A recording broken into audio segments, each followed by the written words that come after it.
Welcome all to the Master of Research Information session at Macquarie University.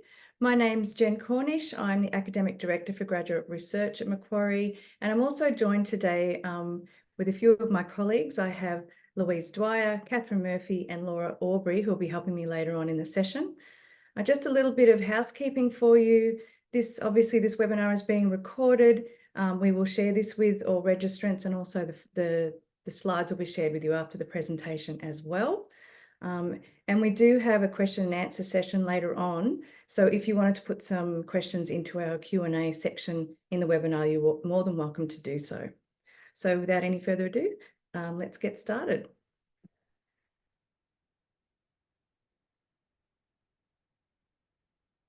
First, I'd like to acknowledge country. So we acknowledge the traditional custodians of the land on which Macquarie University stands, which is the Wallumattagal clan of the Darug Nation, whose cultures and customs have nurtured and continue to nurture this land since the Dreamtime.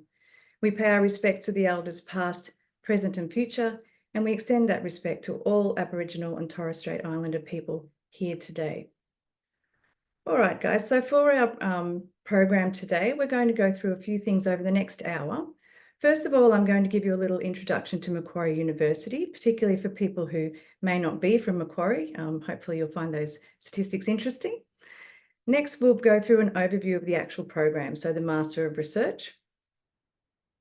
Then we'll have the Q&A session that I mentioned just briefly before. Also, with the Q&A session, with these questions, you want them to be more broad administrative. So if they're more discipline specific, so for a particular faculty, you'll have the opportunity to ask those questions in the following faculty sessions that are happening at 11 o'clock. Okay. So the information on Macquarie, we know that our university is world-class, right? It's a highly ranked university. Our academic programs are highly respected, and we're the 6th largest graduate research program in the country. So that means that we've got the 6th largest PhD program, MRes, and also Masters of Philosophy. So along with that, we have about 44,000 students at Macquarie University. This includes about 8,000 international students. And as I mentioned, we have a large graduate research population of about 1,700. We're also embedded in a really good place in Sydney. So we're in the Macquarie Business Park. So in addition to all of the industry partners that are around us here, we also link with over 2,500 industry partners and 300 companies to help with development and research discovery. We're also number 8th in Australia for our employment outcomes, according to the QS World Rankings from this year. We have over 90% of our students find employment soon after finishing their degrees. We're also in the top 1% of universities, and we are the top 130 in the world and 10th in Australia. Okay. And one of the most important things I wanted to bring to your attention here is that our research that we do at Macquarie University is at world standard or above, which means that for your MRes or your Master of Research program and your project, you'll be supervised by people who are experts in their field and are really good at what they do. So that's really important for your experience. We also have a number of our disciplines that are in the top 200. So with the top 50, we have classics and ancient history, linguistics and philosophy. In our top 100, we have accounting and finance, English literature, English language and literature, geology, and also psychology. And there's a number of others that we have at our top 200. So we're really well respected and have very good discipline-specific training. Now, also at Macquarie University, we developed in 2021 a Graduate Research Academy. Now, the purpose of the Graduate Research Academy is to develop the leaders and thinkers of tomorrow.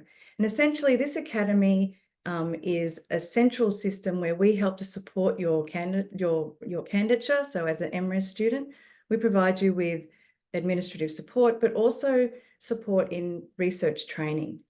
And we don't do this in isolation. We also work really closely with the faculties that you'll be meeting later today to provide you the best experience that we can possibly give to you.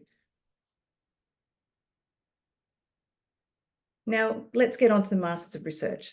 So the Master of Research, why would you want to do a Master of Research? And why would you want to do research anyway?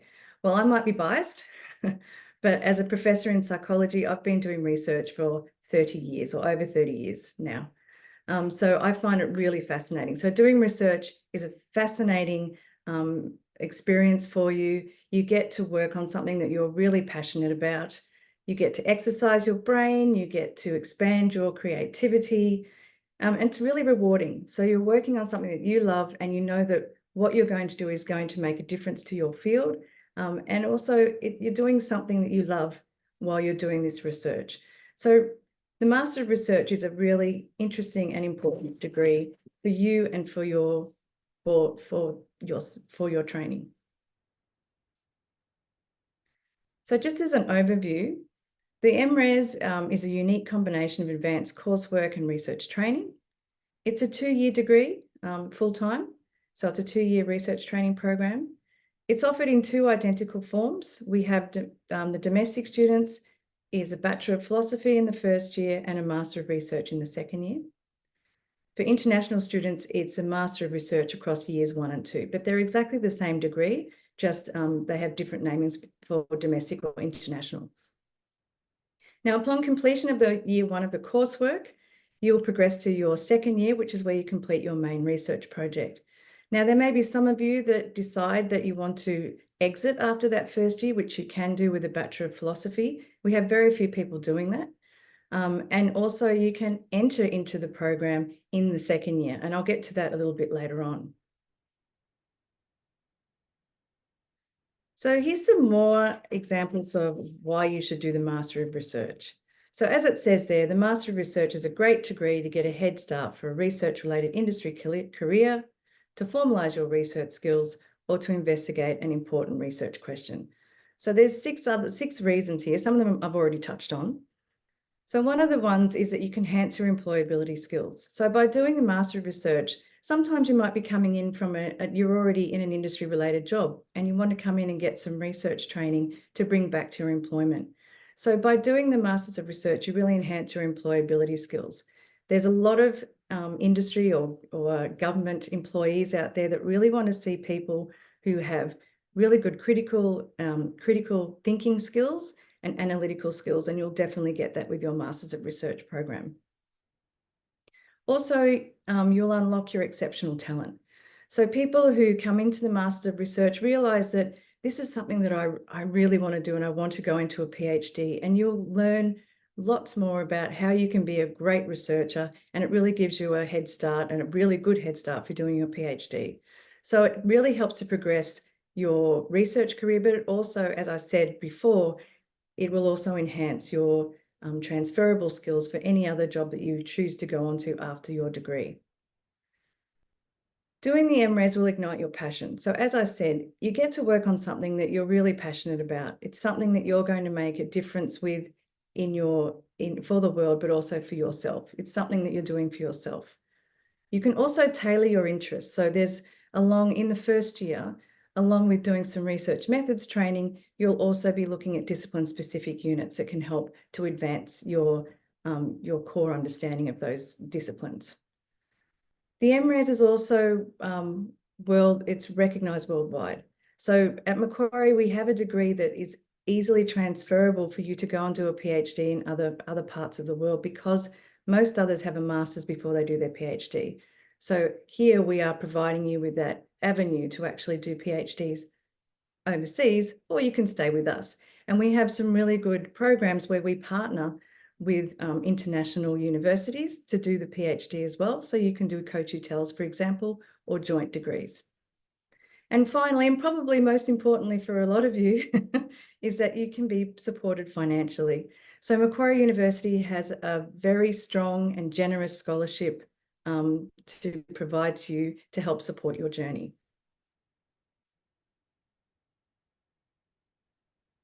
So the study options, you can be full-time or part-time. It's in person on campus. For the second year, you can get off-site approval, but it has to be, obviously it has to be approved. You can do it off-site. We have 4 faculties that you'll meet. One of them is at 11 o'clock today. So we have the Faculty of Arts, we have the Faculty of Science and Engineering, Faculty of Medicine, Health and Human Sciences, and the Macquarie Business School. Now, if you're wondering which one you should be going to speak to, I will be going through the disciplines that sit within those faculties at the end of this presentation, so you know which faculty breakout session to join.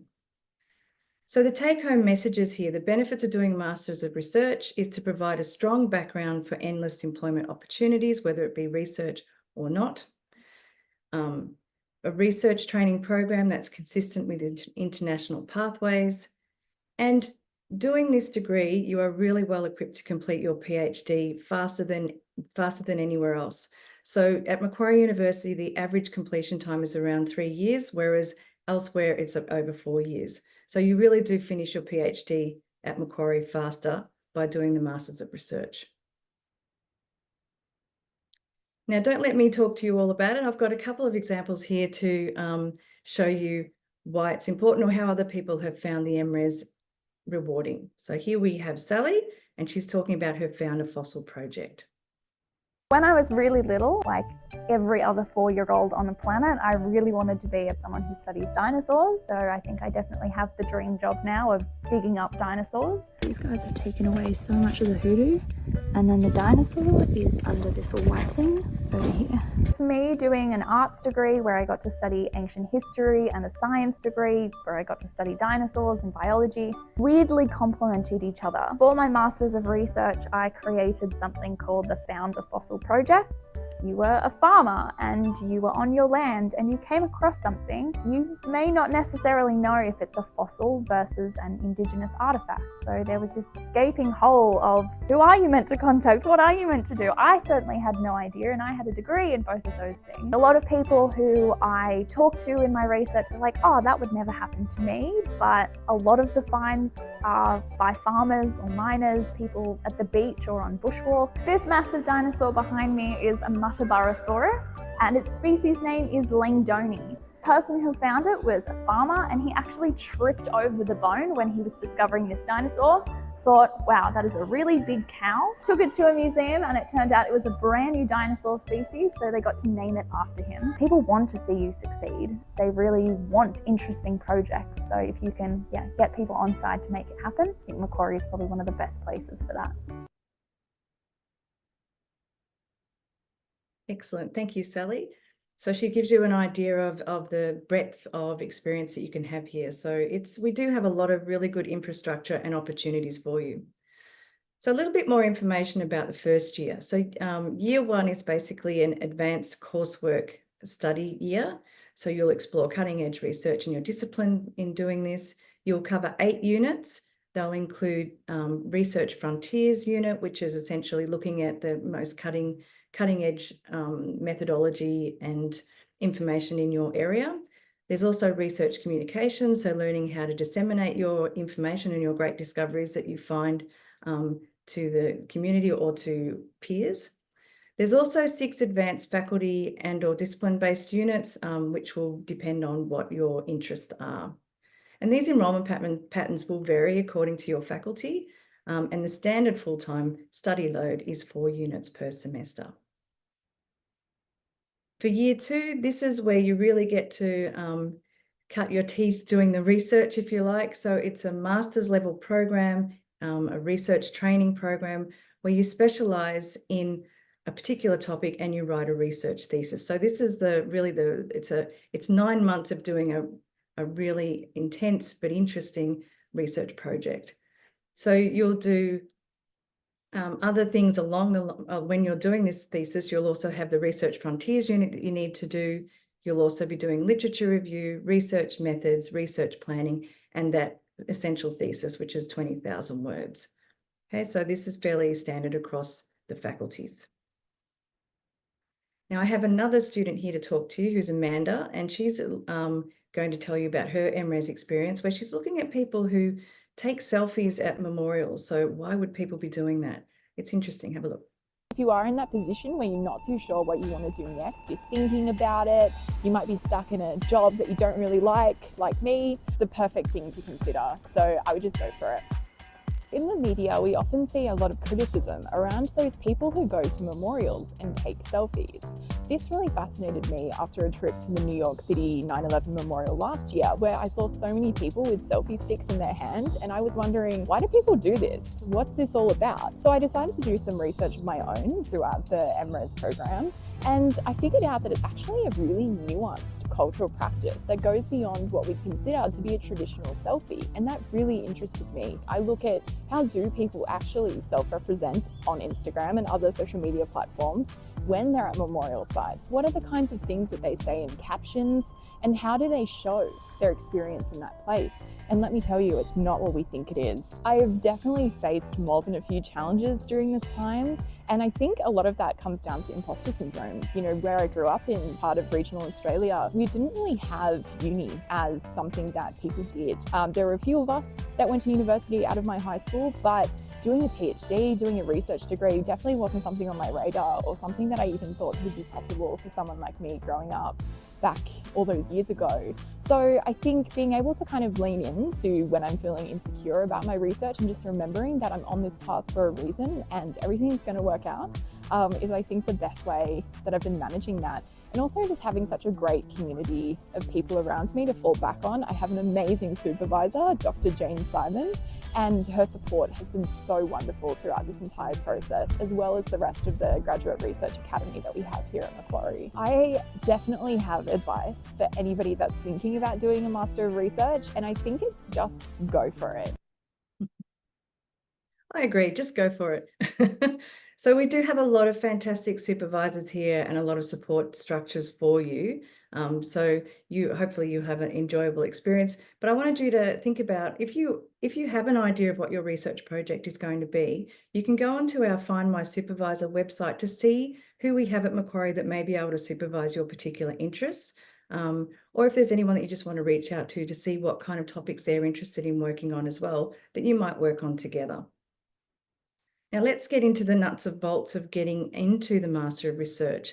So there are actually, as I mentioned briefly before, there are 2 entry points. You can enter in MRes Year 1, Bachelor of Philosophy, or MRes Year 2. Okay, so there's 2 ways that you can do this. Let's talk about them in turn. So if you look on the left-hand side, we have the coming into the first year.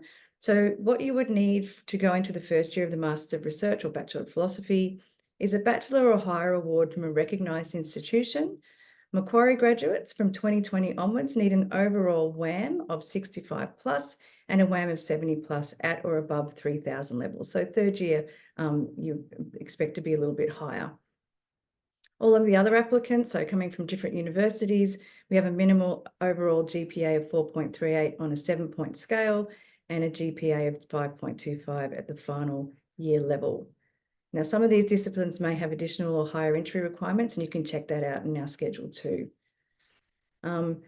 We also need a research statement, so 1 to 2 sentences outlining your area of interest. And this is important so that we know whether we're going to have a supervisor in your second year to actually support the research that you intend to do. For the second year, if you want to come in the second year, you can apply for recognition of prior learning for the first year. So this is often for people who have done an honours year or a coursework master's. They can apply for that recognition of prior learning, or RPL, to get into the second year and not have to do the first year of the MRes. So when you do this, you'd need to have a research proposal about 1 page long, which helps to identify potential supervisors for you. So a little bit more detail about what you would like to do. Now, the important thing again, the scholarships and fees. So for domestic students, we have in year 1 for Bachelor of Philosophy, we have for session 1 a $5,000 stipend, which is eligible, which can be given to eligible full-time domestic students. You need to be having a GPA of 6, more than 6 out of 7 for non-Macquarie, and a WAM of over 80 for Macquarie students. For session 2, again, you have a $5,000 stipend, which can be awarded to eligible full-time domestic students, but your WAM needs to be over 80, for the first session. The fees, these are available on Commonwealth supported places, okay? In year 2, we have, for the Master of Research, we again have scholarships that are available. They're a one-year stipend for the highest performing students, so it's $35,000 tax-free. That's a 2024 rate. We have packaged or bundle scholarship offers, so if you know that you want to go into a PhD, you can do the MRes Year 2 plus PhD, you can ask for that. And these are available via applying through the Domestic Research Scholarship Round, okay? So fees for the second year for domestics it's essentially covered by the government. It's covered by the Research Training Program, or RTP. So we have a tuition fee offset. For international students, it's a little bit different. So international students, they have fees that are payable for both the first and the second year of the program, but you can apply for a scholarship for the second year. This is available to the highest performing students. Our scholarships will typically include a full tuition fee offset, a one-year stipend of $35,000, and scholarship packages are available from selected international agencies. So I encourage you to have a look at those. We also have the Masters of Research Road to Research, or R2R scholarship, and this is for domestic students, but also onshore international applicants. So if you're already in Australia, so if you're international and you're already in Australia and you're in a particular course, you can apply for this. Okay, so you can apply for semester 2 for MRes Year 2 and semester 2 this year. So usually we're looking at current Macquarie postgraduate coursework students completing session 1 in 2024. So we encourage you to apply. Again, the living allowance, it's 1 year, $35,000 for 2024, and you have a full tuition fee offset for 1 year maximum. Again, it's a competitive selection, so you do need to put an application in, and these applications close on the 30th of April, so coming up soon this year at 11 o'clock at night. We also have a number of project-specific and Indigenous research excellence scholarships. There's a number here. I'm not going to go through them all. You can go to the QR code there on the right-hand side to go directly into the scholarships page to see what's available. But we have a lot of researchers that have projects that they're already working on that have scholarships available with them. So please go in and have a look. Some of them are only for domestic students, and there are others that are also available to domestic and international students. So I encourage you to check out the QR code, and again, you'll get these slides and the presentation if you're not able to capture it right now, so you can have a look later on. Now, our application closing dates for session 2 2024 commencement, the international has already closed, but for domestics, for first year, it closes on the 20th of May, and for year 2, it closes on the 30th of April. Same for the Road to Research, it closes on the 30th of April, as I just mentioned. For session 1 commencing next year, for the Masters of Research, domestic need to have their applications in by 31st of October, internationals by the 31st of July, and for Road to Research, the 31st of October. So they're our application closing dates. So please be mindful of those when and hopefully you are considering to apply. Now, if you have questions, we're here to help you. We have many staff in the GRA and also faculty that are happy to help. So if you want to look at the Inquire Now form, there's a QR code on the left-hand side that you can ask for assistance in what you should be doing, or you can contact a qualified academic advisor through the code on the right-hand side. So please do contact us if you have any questions, if you need assistance or advice. So now we're going to move on to the question and answer session. So I will ask for my colleagues to join me again to help answer some of these questions.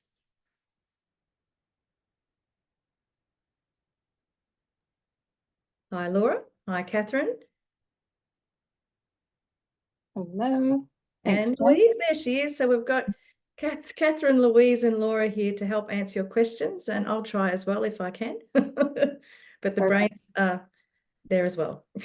So yeah, we've had a few questions already come through in the Q&A, and some of them have been responded to. Thanks, Catherine and Louise.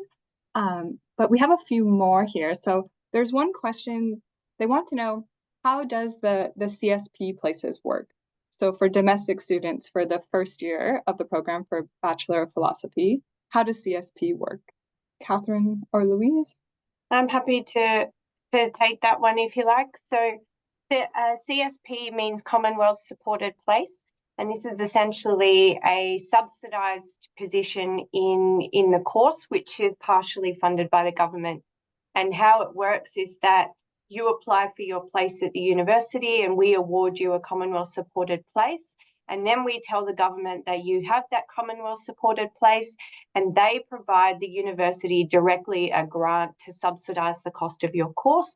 And so the fees that you pay are at a lower rate. So you pay a student contribution and the government pays their contribution towards the full cost of the course.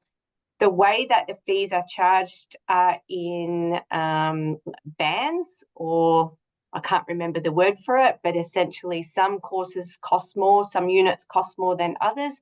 And there is lots of information on our website about the different disciplines and the different courses and the relevant differentials between student contribution amounts. So for most domestic students, those who are Australian citizens are able to also defer their student contribution to a loan, so you don't have to pay your student contribution upfront. But there's lots of information on the website about that. Perfect. Thank you, Louise. And I have another question here. So for the second year, the thesis year, can that be completed part-time over a 2-year period? Catherine, do you want to handle that one? Yes, it can be completed part-time. Oh, sorry, I just froze. Yes, and sorry, I should probably just preface that with if you're a domestic student, it can be completed part-time. If you're an international student, international students are required to enrol full-time. It's really stemming from a student visa requirement where students study full-time. Obviously, though, any part-time study, I strongly suggest that you have a chat with your supervisor and or department about part-time study, because your research project will essentially be based around the rate at which you are studying, but absolutely part-time options are available. I will just add one note that scholarships are typically not available to part-time students who are studying. They are for full-time on-site students. Thank you so much, Catherine. And then another question here about qualification or eligibility to get into the program. So if someone doesn't have any publications, does that count against you when applying? No, it certainly doesn't count. It certainly doesn't count against you. Now, publications will typically come into play if you're actually applying for the PhD, because if you are applying for a scholarship, there is a component about research output in a PhD, but for the MRes Year 2, scholarships aren't, we don't factor publications into scholarships. There's actually not a huge number of students going into the MRes that have got multiple publications. You know, it can sometimes assist, and obviously it might be more relevant when thinking about your project and who your supervisor is, but in terms of the actual admission criteria and scholarship rating criteria, publications doesn't come into the mix for the MRes. Perfect. Thank you, Catherine. Jen, this next one's for you. So it's kind of a two different questions. So there's one aspect. So a student's wanting to know, they want to come to the program, but they don't actually know the specific area they want to research in yet. They enjoy learning and studying, but they don't have a specific passion or idea yet for further research. So what advice would you give to that student? Well, I would strongly encourage them to start in their first year. So you would come into the first year of the program, because in doing that, you would understand what you were excited about, and then you could tailor what you wanted to work on in your second year. So the first year allows you flexibility, but also it exposes you to different disciplines that you might be interested in following. And you can transfer between faculties. So if you start in one program and you decide that you actually want to work in a different faculty, you can transfer across to a different faculty. Perfect. And then the other side of that coin is, if someone already has a specific research idea or topic, how do they go about finding, I guess, a supervisor or someone at Macquarie that could help them along their research journey? Yep, so you can ask the advisors that I mentioned in that contact us page, but also we have a Find My Supervisor webpage. So if you search for a particular topic in the Find My Supervisor, then potential supervisors will come up onto that page. So you can see what faculty they're in, and that will give you an idea of what to look at or who to follow or who to contact. There's no harm in reaching out to a supervisor, potential supervisor, and saying, I'm really interested in doing this project. Is this something that you'd be able to supervise? So ask. Never be afraid to ask. It's always okay to ask. Thank you, Jen. And then there was another question. This was a question submitted ahead of time when they registered for the event. And I think Louise or Catherine might be best situated to answer. Do you need to take the GAMSAT if you're interested in doing the MRes, specifically in medicine? No. No, the GAMSAT, my understanding, don't quote me, I'm not a doctor. But my understanding is that GAMSAT is specifically for people who are wanting to do degrees. That basically means that you become a medical doctor. That is my very basic understanding. It is not relevant to the Master of Research. And I can also add to that there are several students that will come into the Master of Research and they get their Masters while they're studying for their GAMSAT. So they're keeping their options open. They're getting a Masters of Research, but they're also maybe going into clinical practice. And this one goes back to when we talked about applying for the first year, needing only 1 or 2 sentences of what your research topic or interest is. And then for the second year, needing a more fleshed out. So do you have any advice about how to, I guess, propose your research area or how to structure that, Jen? It usually depends on the department, what they expect in there. So the best thing that I could ask you to do is talk to those advisors, or if you know of a particular department that you want to work in, contact their MRes advisor so that they can tell you the best thing that particular department's looking for in that proposal. Perfect. Thanks, Jen. And this one is for Louise or Catherine. There's a question in the Q&A chat about, can you have an external and internal Macquarie supervisor? Yes. Yep. You all once you get to the research year, you have to have 2 supervisors at Macquarie, and that's a regulatory requirement external to the university. Our government and the higher education standards require that we offer you 2 supervisors. But that is really to ensure that if anything happens to one of them, that you've still got somebody there to look after you. Alongside that, you can have additional supervisors as your project needs. So it's quite common for students to have another 1, maybe 2 supervisors that have a specific specialty that they need for just part of their research project. And those things can change over time as well. Perfect. Thanks, Louise.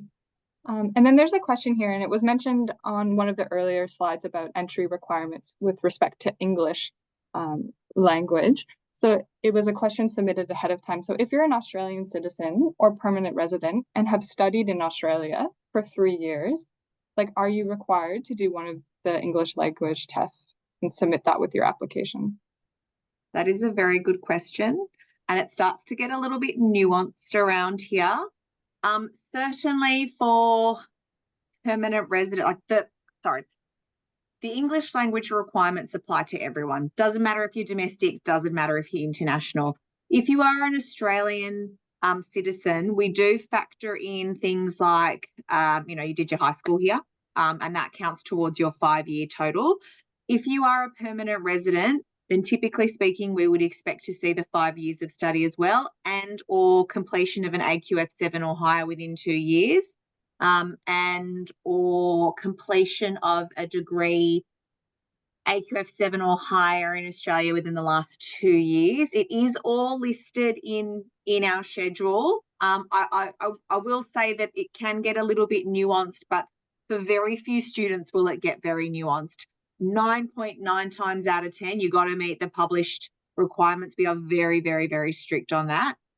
So yes, it depends on your very specific circumstances, but we would typically be saying we need to see 3 years. There might also be other things that we factor in, like I understand that some people's pathways in life are certainly not what is traditionally seen as your typical pathway into university or into research.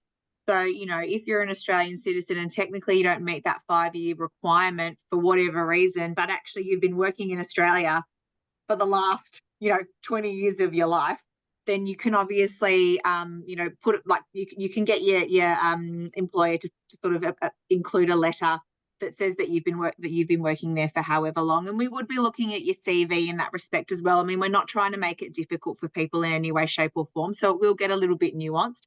Please do feel free though to reach out to us for specific advice in relation to your specific circumstances if you think you're falling into that area. But most of the time people will have to adhere to the English language requirements. Yeah. Thank you, Catherine. And speaking of that, you kind of mentioned the sort of non-traditional pathway entering into the research training courses. And we had a question of, would you recommend going into the Master of Research with work experience, or do you need to go straight from undergrad? Do you have any thoughts on that? Anyone on the panel?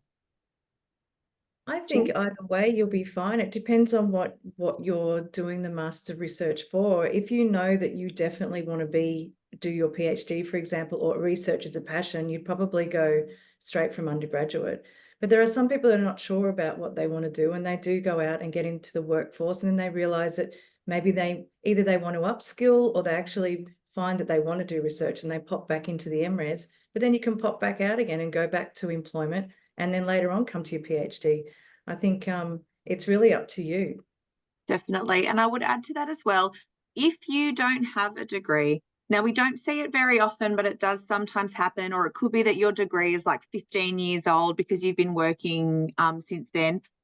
That is when you absolutely would seek some advice from your department about your work experience, because essentially for people who don't have a degree or a degree from a very long time ago, we really just need to make sure that you're prepared to undertake this program and that the likelihood of succeeding in it is good, right? Like at the end of the day, we just want to see you guys do well. We want to see you succeed. And I can hand on heart say, looking at MRes Year 2 thesis results, you actually as a cohort do very, very well, and it's examined externally, so it is completely objective.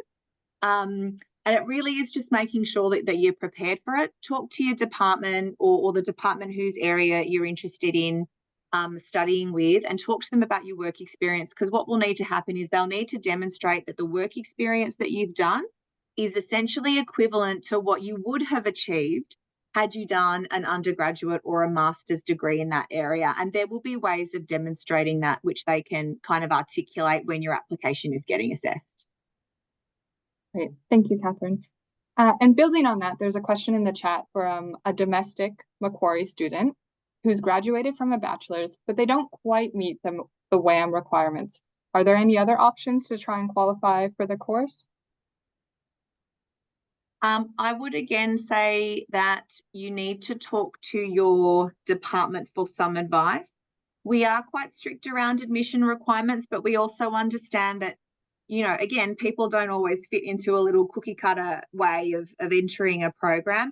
If you're teetering on the edge of it, talk to the faculty, talk to the department. They will need to basically make an additional note in the application. You might also want to include an additional cover letter that basically explains your really strong motivation and why you think that even though you don't quite meet it, you know, these are the reasons why you think you're prepared. But I would strongly suggest that you have a chat with them before submitting an application, because they can have a look at your transcripts and how you've done. They will factor in things like, okay, maybe you didn't perform very well in your elective subjects that you did in something that was completely irrelevant to your research area.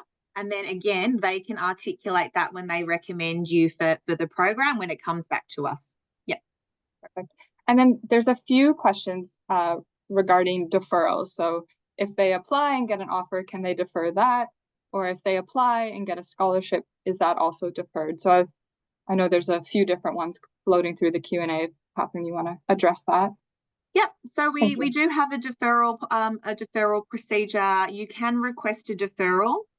Things to keep in mind in regards to requesting deferrals is that they're not guaranteed. So things like whether or not there's available supervision, because obviously we need to ensure that supervision is available. It's possible that your supervisor is actually going to be doing OSP, you know, that following session or that following year, and they're not going to be here to supervise you. So we need to factor that in. So that's something that we always check. If there's no supervision available in a future intake, then unfortunately you wouldn't be able to defer. If you're looking at entering into the Bachelor of Philosophy, please bear in mind that there are sometimes no mid-year intake. So if there's no mid-year intake, then you wouldn't actually just be able to defer a session. There are some sort of rules around deferring. There's only so many times that you can defer. And in terms of deferring scholarships, it will very much depend on what scholarship type.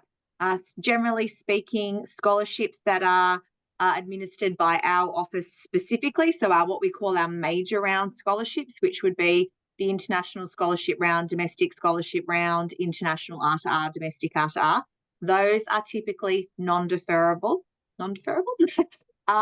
There are sometimes very small exceptions, but they are very small exceptions. But generally speaking, they're not. They're for the intake in which they're offered. Strategic scholarships or project-specific scholarships, deferring it will depend on whether or not the funding is going to be available for the full period, because basically what it does is it just pushes the money back that we're spending or that's coming out of the ARC, for example. So it basically will require us to check to see if that money continues to be available for that extended period. So it does very much depend. It is case by case for the strategic and the project specific scholarships, but typically for the major round ones, they are not deferrable. Thank you, Catherine. And then with, I guess, respect to the actual whole application process, do you have, I guess, a ballpark of how long does that application process take, and when are students usually notified? I know we have different deadlines. And look, I would love to say that we are faster than we currently are. We get a lot of applications. It will depend. I think generally speaking, and I'm saying generally speaking, we aim for a sort of 4 to 8 week turnaround. But that is generally speaking. If, however, we are looking at a major scholarship round, it will absolutely take longer. So, for example, the International Scholarship Round for S2 2024 closed beginning of March, and outcomes for that won't be available until May. So what's that? It was the beginning of March, April, May. So that's around, or two, would probably end up being around 2.5 months. So it's a little bit longer. And that's because there is a very detailed rating and ranking process that we go through to determine the scholarships. We will try and notify students as much as possible of their candidature outcomes, so letting them know if they're, eligible for MRes or whatever, or PhD or whatever it may be. But it unfortunately, we can't guarantee that will happen before the scholarship outcome due to the sheer volume of applications that we get. So we do aim for 4 to 8 weeks. To be honest with you, sometimes it's a lot faster. Sometimes it does take a little bit longer. Strategic scholarships in particular can sometimes take a bit longer depending on whether or not the funding is ready and available, because sometimes we're actually waiting on funding to become available, because there's obviously literally, hundreds of thousands of dollars sometimes changing hands between external funding bodies and Macquarie, and there are agreements that need to take place. For your BPhil, we do try to do it in the 4 to 8 week mark. We do aim for the 4 to 4 week mark. Please do not hesitate to ever contact us to follow up. I strongly recommend, if you're ever following up on an application, one, it's not because we don't want you, it's just because we're very, very busy. But please call our general inquiries number. And I think if it's not on the slides, I will absolutely get it sent out to you all when you get a copy of it. Because our general inquiries number, Rachel works at our front desk. She's an absolute superstar. She answers all the phones. She checks all your voicemails and she gets people to call you back. So if you're ever chasing up, please just do feel free to get on the phone to us. We will ask you a few security checks just to make sure that you are who you say you are. But please don't hesitate to call. We want you. Great. Thanks, Catherine. Jen, the next one's for you. So is there potential in the Master of Research to do cross-disciplinary research? Yeah, I think cross-disciplinary is actually encouraged. You can have supervisors from different faculties or different departments, most certainly. I think usually you are with so if your supervisor is from the Department of Psychology, your primary supervisor is from the Department of Psychology, then you'll be in the psychology department, even though your associate supervisor might be in philosophy, for example. Okay, so you'll be housed with where your primary supervisor is, but we very much encourage multidisciplinary research projects. Perfect. Thanks, Jen. It looks like there's quite a few questions that are very specific, I guess, to the individual circumstance and their entry requirements. And again, just to reiterate what Catherine had said is, if you have those situations, reaching out to our office or in the faculty breakout sessions, they will definitely be able to be addressed there at a more detailed level.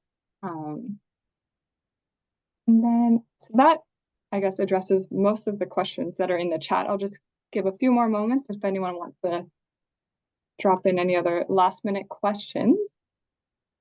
And so I know, I guess while that's happening, do you want me to go through the faculties so you know which ones you should be going to?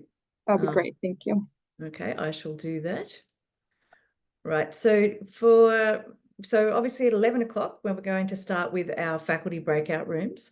And so each of those house different disciplines, as you would imagine. So I'm just going to read them out here so that you know which one you should be going to. Laura will be putting the link that you need for the faculty in the chat. Yes, so they can see that. And we have to be mindful that people might be coming on at 11, so we have to make sure that we keep updating those as well. So if you're having trouble, just let us know. So for the Faculty of Arts, you're looking at disciplines such as education, history and archaeology, critical Indigenous studies, law, media, communications, creative arts, language and literature, philosophy, security studies and criminology, and social sciences. So that was Faculty of Arts. For Faculty of Science and Engineering, you're looking at applied biosciences, Australian astronomical optics, computing, engineering, mathematics and physical sciences, and natural sciences. So Faculty of Science and Engineering. For the Faculty of Medicine, Health and Human Sciences, we're looking at the Australian Institute of Health Innovation. Disciplines such as chiropractic, health sciences, linguistics, medicine, and psychological sciences. So that's Faculty of Medicine, Health and Human Sciences. And last but definitely not least is the Macquarie Business School. And they are in disciplines such as accounting and corporate governance, actuarial studies and business analytics, applied finance, economics, management, and marketing. So that was MQBS. So I'll leave that up there just for another little while so you can have a look at it and decide which one, which breakout session you want to attend. Again, they don't start until 11. So if you do need to have a little comfort break, that's perfectly fine. But do make sure you grab the link that you need for your particular faculty.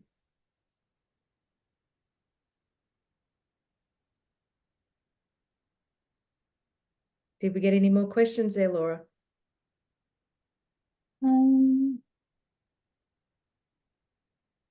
There was a question about how WAM is calculated for RPL. I'm not sure if Louise or Catherine want to answer that one. From a Macquarie degree or a non-Macquarie degree? Overseas degree. Overseas degree. It will depend on how it looks on your transcript.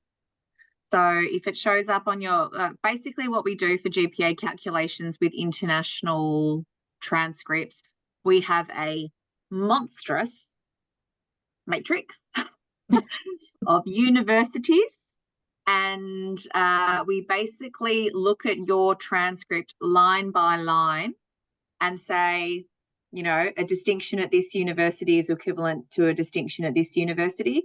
How we've designed this matrix is first and foremost with the guidance of the Department of Education. The Department of Education has an Australian, I forget the name of it, Australian Qualifications Framework, something or other, which basically gives us guidance on the types of universities, the education systems, what sort of section a university is, which basically is really around transparency of a university, longevity, all that sort of stuff. And they give us general guidelines on what marks are equivalent to what marks. They're very, very general. And then we have developed a further matrix where we really do start to break it down in a lot more detail based on region and country, region and university.